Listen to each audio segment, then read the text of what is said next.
Hi guys, welcome back to my channel. If you are new here, my name is Sarah and I talk about the ADHD experience, mostly mine because that's the only one I've had. But if any of the surrounding topics of ADHD resonate with you, then this content is for you. I also want to quickly just remind you that I have started taking the audio component of my videos and turning them into a podcast, so I will link that down below as I do in every video, as well as my ADHD playlist so that it's there if you just want to kind of binge through that. But with that out of the way, let's get started. Today I want to talk about something that I never talk from a position of believing that I understand the experience of everyone, or everyone who is female, or everyone who is blonde, or everyone who has ADHD.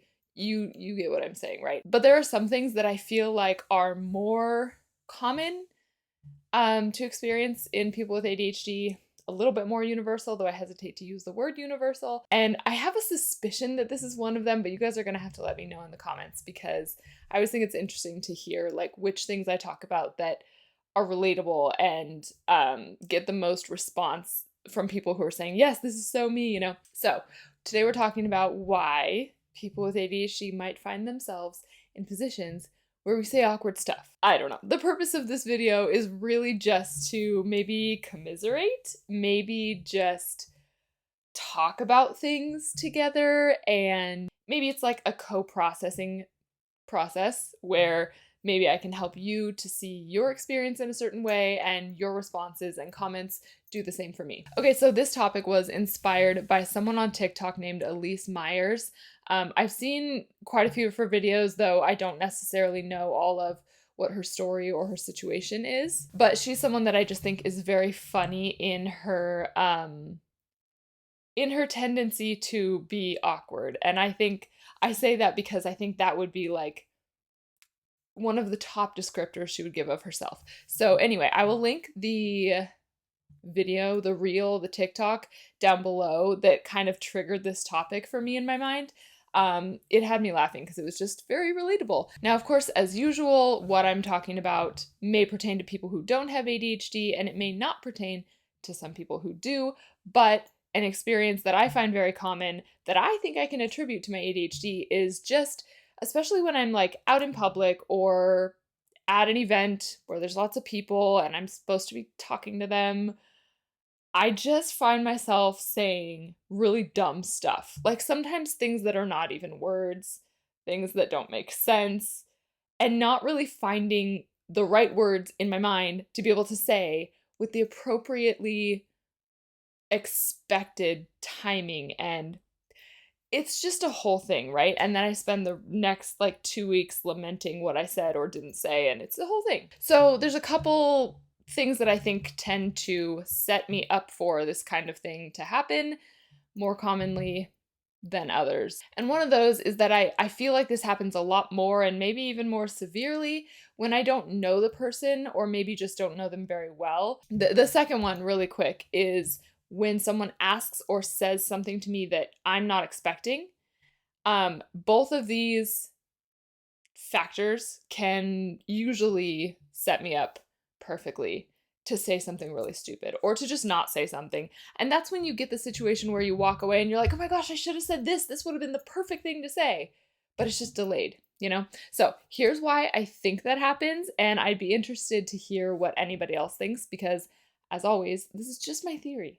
Okay? So my theory as to why this might happen has to do with the thing that I know about ADHD, which is that the ADHD brain can often have a hard time with prioritizing things. And when I say this, I don't just mean prioritize like a task list or prioritize things when you're purging your house, what to keep, what to get rid of, though those are two very applicable scenarios where this comes into play. But it also applies to a lot of different situations that you might not be thinking of. So you're at the store and you're approached by a salesperson and they ask you a question that isn't just, can I help you find anything? Though sometimes that'll do it. Or they give you a compliment, as is the case in the Elyse Myers video. Or they just say something that you were going about your day not really expecting them to say. Couple that with the fact that you don't know this person And this is where I think we can get thrown into a little bit of a spiral. So imagine in your brain all of this input coming in. First of all, you're at the store, for example, lots of sensory input. You're on a mission to buy something, presumably, to find it, to figure out what you need. All of these kinds of things can be at play. And then an unexpected thing happens. First of all, you're thrown off of all the other things you were observing before, but then you now have to address this unexpected thing. And what I think at least happens in my mind, I will speak for myself now because this is getting specific. So I think what happens to me is that maybe I'm on mission, maybe I'm focusing on something, maybe my mind is like, who knows? My mind could be miles away, right? And unexpectedly, I now have to deal with this stimulus over here. And what my brain does is it kind of has to like start from scratch on this micro level. I hope I'm making sense, guys. This is just word salad, I know, but it means something in my mind. I'm trying really hard to get it out. So what kind of happens is my brain has to like start from scratch with this situation because maybe it's a person I've never seen before, or I just don't know them very well, whatever the case may be. And so what I do is my brain says, okay, new person asking me new question or saying new thing to me. And my brain disperses into like 1,000 different little brains. And each one of them is trying to figure out how to solve this problem or respond to this stimulus. But what's happening instead is that I sort of have my ability to address this is now scattered. Instead of being able to focus on one thing, my brain is splitting into a million pieces trying to decide where to focus in order to find the solution or the answer or the response to this person. And then it gets thinking, okay, well, we don't know this person. So like, we don't know where this person might be coming from. We don't know the context this person is thinking within. We don't know what this person already knows or thinks about us. All kinds of thoughts like this happen and questions like this happen in my brain when this is happening. And so I'm no longer just answering the question they asked me. First, I have to answer or try to answer the million brains that are asking me questions about this person, where they're coming from, what answer they want. Because really, my goal in communication is to be as clear as I possibly can and to give a person what they're seeking, right? What they're asking for in general. And so the way my brain attempts to do that is this. It just splinters into a million pieces, tries to solve the problem from all the angles at once, which is not a bad way to solve problems, and a lot of times it serves me very well. But when you're having a very brief interaction with somebody and this is happening, it's like we don't have time. There's not time for this whole process right now. We're supposed to be just asking or answering a very simple question, right? Like if they're asking, is that your green Ford Explorer outside? You don't know why they're asking that. You don't know why they asked you. And so all of a sudden the brain is trying to answer all these questions before it answers so that it gives the proper information that is being requested, trying to understand more context around the question, I guess.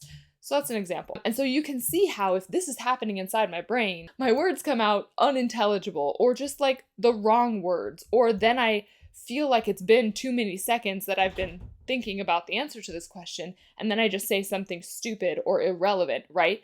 And so while you can look at someone and be like, how did something that unintelligible just come out of a person's mouth? To me, it makes perfect sense. I think in general, this can often happen when you have a lot of swirling factors combining and making it an overwhelming situation, and your brain just switches over into like, I'm not available right now mode.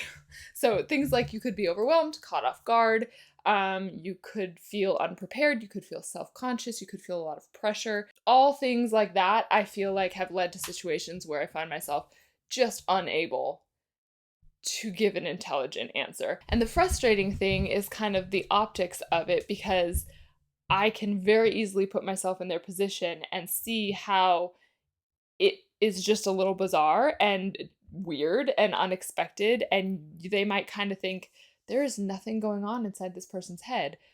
And nobody likes for that to be thought of them, especially when the reality is that like there is so much going on in my head that I cannot physically wade through all of those things to find the right words and give them to you in a nice little package. Anyway, I know this is kind of a different one, but let me know what you guys think. I'd be very curious to see if anyone has the same ideas or the same experience, and I will see you in my next video.